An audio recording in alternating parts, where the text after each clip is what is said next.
What is up, all of you crazy wildlife people out there? My name is Charlie, and I am a zookeeper and a wildlife professional, and welcome to Wildly Unprofessional. This is a YouTube channel that I just wanted to start to showcase some awesome animal facts, maybe some fun stories, and learn a thing or two along the way. But if you guys actually sit down and think about it, the animal kingdom that we know and love is pretty unhinged. We're talking about millions of species spread across every corner of the planet, anywhere from deep oceans to the frozen tundras, all the way to deserts that shouldn't even be livable. Yet, somehow, all of them ended up with names that humans just kind of decided on. Some of those names, they make perfect sense. You hear polar bear and you instantly know what you're getting. A big bear in a cold environment. But then there's a second category. These names that feel like somebody just gave up halfway through the process.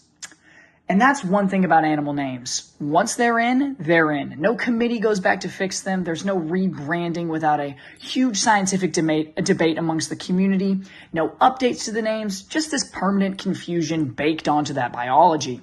So today we're diving into exactly that. Some of those strange, misleading, or just outright nonsense names that somehow made it all the way through the naming process and into our textbooks and our common language. Because there are a lot of animals out there with names that don't just stretch logic, they completely ignore it, my friends. And we're going to be talking about that today with 5 animal names that just don't make any sense at all. Without further ado, we will get into the first one. Starting off strong with one of my favorite examples of a misnomer in the animal kingdom, the milk snake. The milk snake is one of those animals that just sounds like it belongs in a fairy tale more than a field guide, and its name definitely has the weird history to match. So, first of all, milk snakes are harmless snakes found all throughout North and Central and South America. They're actually closer related to king snakes than rat snakes. They're in the king snake family, in the Lampropeltis genus, and they are actually really amazing at controlling rodent populations, none of which sounds controversial, but the name milk snake has nothing to do with what they eat or what they do. The origin of this name goes back hundreds of years to rural farming communities. People would often find these snakes around the barns and around the areas that they kept their livestock. Normally wherever cows were kept. And around that time, cows would occasionally have reduced milk production or just random unexplained changes in their behavior. Things that we now know were caused by stress, illness, or poor living conditions. But back then, people tried to make sense of it in the most simple terms that they could. And they would see the milk snakes in their barns. So a myth started spreading. These snakes were sneaking into the barns at night and stealing milk directly from the farmers' cows. Yes, we know that sounds ridiculous now, but at the time, it was a way to explain something that people didn't fully understand, which y'all might see as a common theme throughout this video. Of course, biologically, that idea does not hold up at all. Snakes, they do not have the anatomy to steal milk from cows, and they definitely don't have any interest in it if they did. They are carnivores. They're eating rodents, eggs, sometimes other reptiles because they're a king snake, but that is it. But somehow the story stuck anyway, and people began associating these milk snakes that they saw in barns with this myth, and eventually the name milk snake started becoming common language. Even after science cleared up the misunderstanding, the name had already spread too far. And that's kind of the interesting part, not just the myth itself, but just how easy human storytelling can overwrite the actual reality. A harmless snake ends up with a name based entirely on an understanding, and centuries later, we're still using it. So the milk snake isn't named for what it is, it's named for people once thought it might be. Moving on to a more cuddly example in the animal kingdom, let's talk about the guinea pig. The guinea pig is another example of an animal name that makes absolutely no sense once you actually stop to think about it. First of all, it is not a pig, it's a rodent, a lot more closely related to animals like capybaras and chinchillas than anything you'd actually find in a barnyard. And secondly, it is not from New Guinea either, so right away this name is kind of misleading on both fronts. So, where did it come from? This story goes all the way back to the 16th century, during European exploration and trade expansion. Guinea pigs are native to the Andes region of South America, where they were originally domesticated by indigenous peoples as a food source and also used in cultural and religious practices. When Europeans first encountered them, they were brought back across the Atlantic as exotic trade animals. The exact origin of the Guinea part is still debated, but one popular theory is that the animals were shipped through the West African ports, and thus Guinea became kind of a general term Europeans used for anything that came from overseas or sounded exotic. The pig part is a little easier to explain. Guinea pigs make small squeaking and grunting noises. Trust me, if you've ever spent any time around a guinea pig, you know exactly the noises that I'm talking about. And they also have a round body shape with generally short legs. To Europeans at the time, that apparently was enough to justify calling it a miniature pig. Though it doesn't really make any sense biologically, it did kind of make cultural sense at the moment. And just like that, a South American rodent ended up with a name that ties it neither to pigs nor New Guinea. So the guinea pig is not really a pig and not really from New Guinea, but just another case of humans seeing something unfamiliar and slapping that familiar label on it. And thus the confusion stuck for centuries. Now let's talk about one of my favorite examples, the koala bear, being another classic case of a name that sounds right but is actually completely wrong. Because here's the first issue, it's not a bear at all. Koalas are marsupials, meaning they're more closely related to wombats and kangaroos than anything like a bear. Bears are placental mammals. Koalas carry their young in a pouch, two completely different branches of the mammal family tree. So why do we call it a bear? Well, when Europeans first arrived in Australia in the late 1700s and early 1800s, they encountered a lot of unfamiliar wildlife. The koala was one of them. Small, round-faced, fluffy, tree-dwelling. To people who had never seen anything like it before, it kind of resembled a little bear. So they started calling it a koala bear, just based off of appearance and nothing to do with biology. The word koala itself actually comes from an indigenous Australian language, where it likely meant something like no drink.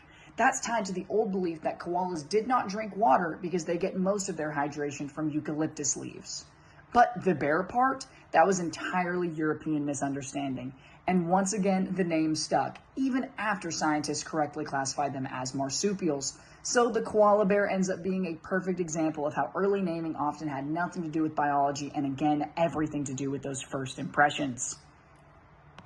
Another good one to add to the list is the jackrabbit, because despite popular belief, it is not a rabbit at all. Despite that name, jackrabbits are actually hares. And now that's a pretty big distinction. Hares are generally larger, they have longer ears, longer legs, and are built for sprinting in open environments. While rabbits, they tend to be smaller, and they live in burrows underground. Jackrabbits actually do not burrow or behave like typical rabbits at all. So, why the name?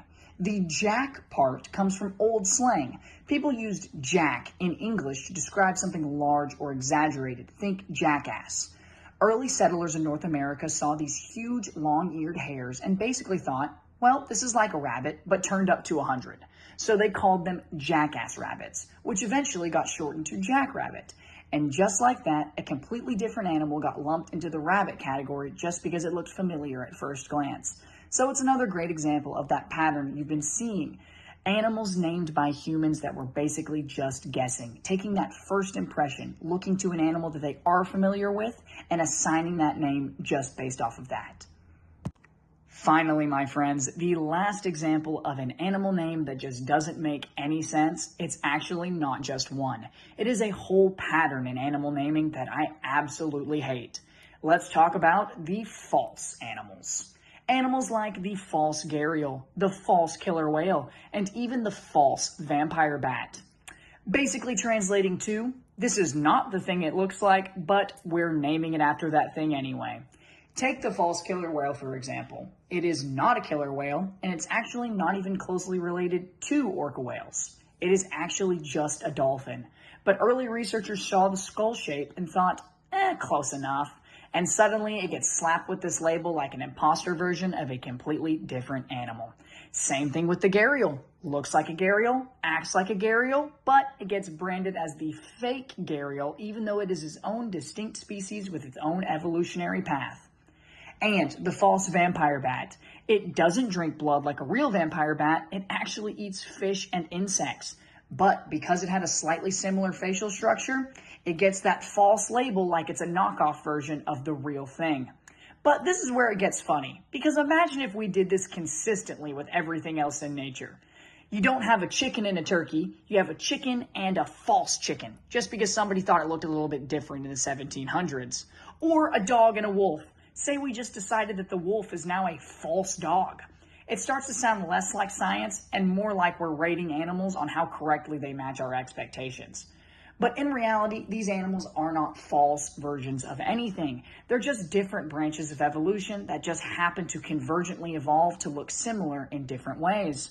So the false label doesn't really mean fake. It just means humans saw something, got confused for a second, and permanently baked that confusion into the name.